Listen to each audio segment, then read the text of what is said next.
Assalamualaikum warahmatullahi wabarakatuh. Perkenalkan, nama saya Nurlaili Syabaniah. Nomor induk mahasiswa 2005086011, semester 2, Prodi Pendidikan Bahasa Inggris, Fakultas Keguruan dan Ilmu Pendidikan, Universitas Mula Warman, Samarinda. Yang terhormat Ibu Nina Kuina Hadi Putri MPD, selaku dosen pengampu mata kuliah Bahasa Indonesia. Dan di video kali ini, saya akan menjelaskan mengenai karya tulis ilmiah.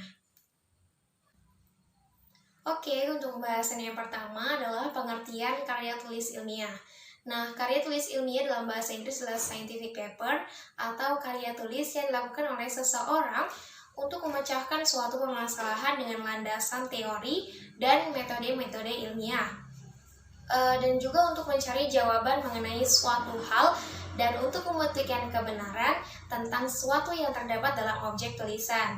Nah, dengan demikian, sudah selayaknya jika tulisan ilmiah sering mengangkat tema seputar hal-hal yang baru atau aktual dan belum pernah ditulis orang lain. Dan jikapun tulisan tersebut sudah pernah ditulis dengan tema yang sama, maka tujuannya adalah sebagai upaya pengembangan dari tema terdahulu. Dan yang selanjutnya adalah ciri-ciri karya tulis ilmiah. Adapun ciri-ciri karya tulis ilmiah yang perlu kita ketahui adalah yang pertama, tidak ambigu, di mana sebuah karya ilmiah harus memberikan pemahaman secara detail dan tidak dikemas dengan bahasa yang tidak membingungkan. Lalu yang kedua adalah tidak emotif. Nah, karya ilmiah ditulis tidak melibatkan aspek perasaan dari penulisnya. Karena karya ilmiah itu harus memaparkan fakta-fakta yang didapatkan dari hasil analisis penelitian dan bukan dari perasaan subjektif dari penulisnya. Dan yang ketiga adalah menggunakan bahasa baku. Dalam menggunakan bahasa baku, hal ini penting karena penggunaan bahasa baku itu meliputi setiap aspek, mulai dari penulisan sumber, teori, hingga penulisan kesimpulan. Lalu yang keempat adalah menggunakan kaidah keilmuan. Nah, dalam penulisan karya tulis ilmiah ini harus menggunakan kaidah keilmuan ya, agar peneliti ataupun penulis memiliki kapabilitas pada bidang kajian yang dibahas dalam karya ilmiah tersebut. Dan yang kelima adalah bersifat dekoratif, yang artinya penulis karya ilmiah ini harus menggunakan suatu istilah atau kata yang memiliki satu makna. Dan yang selanjutnya terdapat kohesi, di mana karya ilmiah harus memiliki kesinambungan antar bagian dan babnya dan bersifat straightforward, maksudnya ialah tidak bertele-tele ya, atau tepat sasaran. Dan yang ketujuh adalah bersifat objektif. Karya ilmiah harus bersifat objektif. Mengapa? Karena hal ini penting demi karya ilmiah tidak dibuat berdasarkan perasaan penulisnya. Karya ilmiah ini harus menunjukkan fakta-fakta dan data-data dari hasil analisisnya, teman-teman. Jadi tidak ada memiliki kecondongan dalam sebuah subjektivitas. Dan yang kedelapan adalah menggunakan kalimat efektif. Tujuan penggunaan kalimat efektif dalam karya tulis ilmiah itu agar pembaca tidak dipusingkan dengan penggunaan kalimat yang berputar-putar, di mana penggunaan kalimat seperti itu ya teman-teman hanya akan membuat pembaca bingung. Dan yang kesembilan adalah netral. Nah, kenetralan ini bisa terlihat pada setiap pernyataan atau penilaian bebas dari kepentingan-kepentingan tertentu, baik kepentingan pribadi maupun kelompok. Nah, maka dari itu pernyataan-pernyataan yang bersifat mengajak, membujuk, atau mempengaruhi pembaca itu perlu dihindarkan. Nah, yang selanjutnya adalah syarat karya tulis ilmiah. Dalam karya tulis ilmiah harus memenuhi syarat-syarat yang berlaku. Di sini yang pertama adalah berdasarkan landasan teori yang kuat. Mengapa seperti itu? Karena suatu hasil karya tulis ilmiah harus berdasarkan teori-teori tertentu yang dikuasai secara mendalam oleh penulis. Dan penulis itu melakukan kajian berdasarkan teori-teori tersebut. Dan yang kedua adalah bernalar. Penulis harus menggunakan pola berpikir yang prosedur atau penyimpulan penemuannya melalui penalaran induktif dan deduktif, relevan dengan disiplin ilmu tertentu layaknya kohesi dan koherensi, sehingga ini dapat dipertanggungjawabkan. Dan yang ketiga adalah sistematika. Nah, karya tulis ilmiah harus disusun dengan menuruti alur pemahaman yang runtut dari masalah sampai kesimpulan. Nah, adapun tata tulis baku yang berhubungan dengan sistematika penulisan karya tulis ilmiah, yang pada dasarnya peraturan tata tulis baku tersebut mempunyai patokan yang sama. Dan mengapa tata tulis baku itu diperlukan? Jadi alasannya karena dapat memperlancar komunikasi dalam hasil penelitian, memudahkan penilaian ataupun pertanggungjawaban, dan juga mempercepat penyebar luasan tanpa membutuhkan penyusunan kembali. Nah, setelah pembahasan itu tadi, selanjutnya adalah jenis-jenis karya tulis ilmiah. Yang pertama adalah laporan. Nah, laporan merupakan bentuk karangan yang berisi rakaman kegiatan tentang sesuatu yang sedang dikerjakan, digarap, diteliti, ataupun diamati, dan mengandung saran-saran untuk dilaksanakan. Nah, dalam laporan ini disampaikan dengan cara yang seobjektif mungkin ya, teman-teman. Lalu yang kedua adalah makalah. Makalah ini dapat berupa hasil pembahasan buku atau hasil suatu pengamatan. Nah, kertas kerja sendiri adalah karangan yang berisi prasaran, usulan, atau pendapat yang berkaitan dengan pembahasan suatu pokok persoalan untuk dibicarakan dalam rapat kerja, seminar, ataupun simposium, dan sebagainya. Dan yang ketiga adalah skripsi, di mana karya tulis yang diajukan untuk mencapai gelar sarjana atau sarjana muda. Ini ditulis berdasarkan studi pustaka dan penelitian bacaan, penyelidikan, observasi, ataupun penelitian lapangan yang harus dipertanggungjawabkan oleh penyusun dalam sidang ujian. Dan yang keempat adalah tesis. Nah, tesis mempunyai tingkat pembahasan lebih dalam daripada skripsi.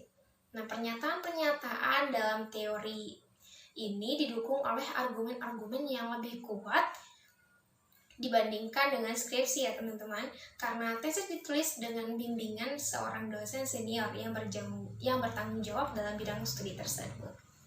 Ada yang kelima adalah disertasi, di mana disertasi adalah karangan yang diajukan untuk mencapai gelar doktor, yaitu gelar yang diberikan dari suatu universitas. Nah, dalam penulisannya pun disertasi di bawah bimbingan promotor atau dosen yang berpangkat profesor, dan isi pembahasannya itu mengenai masalah yang lebih kompleks dan lebih mendalam daripada persoalan dalam tesis.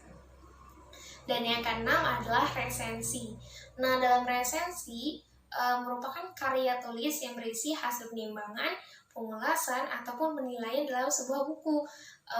Resensi atau book review ini bertujuan untuk memberi pertimbangan ya dan penilaian secara objektif apakah buku yang diulas tersebut patut dibaca ataukah tidak.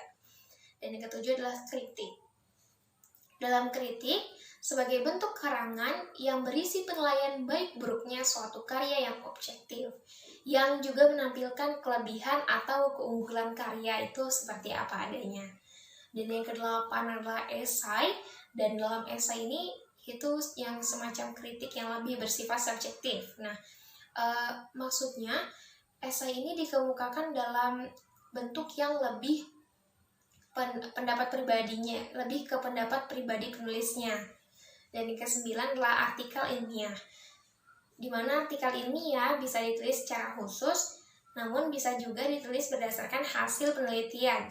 Contohnya seperti dalam skripsi, tesis, disertasi, ataupun penelitian lainnya dalam bentuk yang lebih praktis. Nah, artikel ilmiah ini dimuat pada jurnal-jurnal ilmiah. Dan yang ke-10 adalah artikel ilmiah populer yang tidak terikat secara ketat dengan aturan penulis ilmiah, karena ditulis lebih bersifat umum, yang mana ini untuk konsumsi publik. Nah, kenapa dinamakan begitu? Karena ditulis bukan untuk keperluan akademik, tapi hanya untuk menjangkau pembaca khalayak.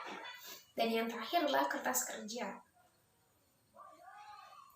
Nah, ini sudah dijelaskan sebelumnya, di mana karya tulis ilmiah bersifat lebih mendalam daripada makalah dengan menyajikan data di lapangan atau perpustakaan yang bersifat empiris dan objektif prinsipnya.